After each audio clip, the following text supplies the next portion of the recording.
Breaking news, নতুন শিক্ষাক্রম মূল্যায়ন পদ্ধতিতে বিশাল পরিবর্তন এনেছে শিক্ষা মন্ত্রণালয়। আপনারা জানেন এর পূর্বে কিছুদিন পূর্বে এমন সিদ্ধান্ত হয়েছিল যে 50% থাকবে লিখিত আর 50% থাকবে কার্যক্রম ভিত্তিক। কিন্তু সেই যে সিদ্ধান্ত, সেই সিদ্ধান্তের কিছুটা পরিবর্তন আনা হয়েছে। নতুন শিক্ষাক্রমে মূল্যায়নে এখন বর্তমানে যে সিদ্ধান্ত নেওয়া হয়েছে সেটা হচ্ছে 65% থাকবে লিখিত এবং 35% থাকবে কার্যক্রম ভিত্তিক। নতুন শিক্ষাক্রম অনুযায়ী মাধ্যমিক স্কুল সার্টিফিকেট, এসএসসি ও সমমান পরীক্ষার মূল্যায়ন পদ্ধতি প্রায় চূড়ান্ত। 2025 সাল থেকে এই পরীক্ষায় লিখিত মূল্যায়নে ওয়েটেজ 35% এবং কার্যক্রম ভিত্তিক অংশে 35% ওয়েটেজ থাকতে পারে। কার্যক্রমের মধ্যে থাকবে অ্যাসাইনমেন্ট করা, উপস্থাপন, অনুসন্ধান, প্রদর্শন, সমস্যা সমাধান করা, পরিকল্পনা প্রণয়ন ইত্যাদি। গতকাল সোমবার সচিবালয়ে শিক্ষামন্ত্রী মহিবুল হাসান চৌধুরীর সভাপতিত্বে অনুষ্ঠিত এক সভায় এমন সিদ্ধান্ত হয়।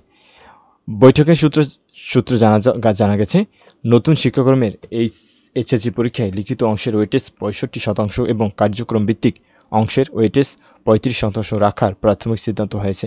বিষয়টি আরও পর্যালোচনা করা হবে, এরপর চূড়ান্ত সিদ্ধান্ত নেওয়া হবে।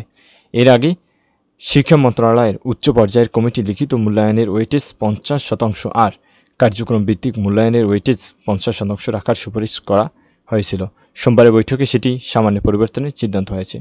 অর্থাৎ এর থেকে বোঝা যায় যে এখনও ওই রকমের চূড়ান্ত সিদ্ধান্ত পৌঁছাতে পারেনি শিক্ষা মন্ত্রণালয়।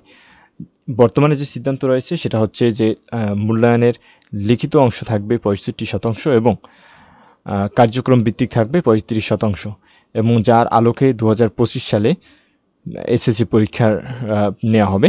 অর্থাৎ বর্তমানে যারা তোমরা 9-এ নতুন কারিকুলামে যারা আছো, তোমরা যখন 10ম শ্রেণীতে উঠবে এবং তোমরা তখন যে মাধ্যমিক অর্থাৎ যে বোর্ড পরীক্ষা বসবে, সেই পরীক্ষার যে একটা সিদ্ধান্ত, অর্থাৎ কীভাবে যে তোমাদের লিখিত পরীক্ষা কত অংশ এবং কার্যক্রম ভিত্তিক কত অংশ থাকবে, সেই সিদ্ধান্ত মোটামুটি চূড়ান্ত, এখনও সম্পূর্ণরূপে চূড়ান্ত হতে পারেনি শিক্ষা বোর্ড বা শিক্ষা মন্ত্রণালয়। চূড়ান্ত সিদ্ধান্ত হলে তোমাদেরকে সাথে সাথে জানিয়ে দেওয়া হবে। বর্তমানে যেটা আপডেট নিউজ সেটা হচ্ছে তোমাদের লিখিত অংশ 65% এবং কার্যক্রম ভিত্তিক 35% এমন সিদ্ধান্ত বর্তমান বহাল আছে। ভিডিওটি দেখার জন্য ধন্যবাদ। পরবর্তী যে কোনো আপডেটের জন্য অবশ্যই আমাদের ইউটিউব চ্যানেলটি সাবস্ক্রাইব করবে। ধন্যবাদ সবাইকে।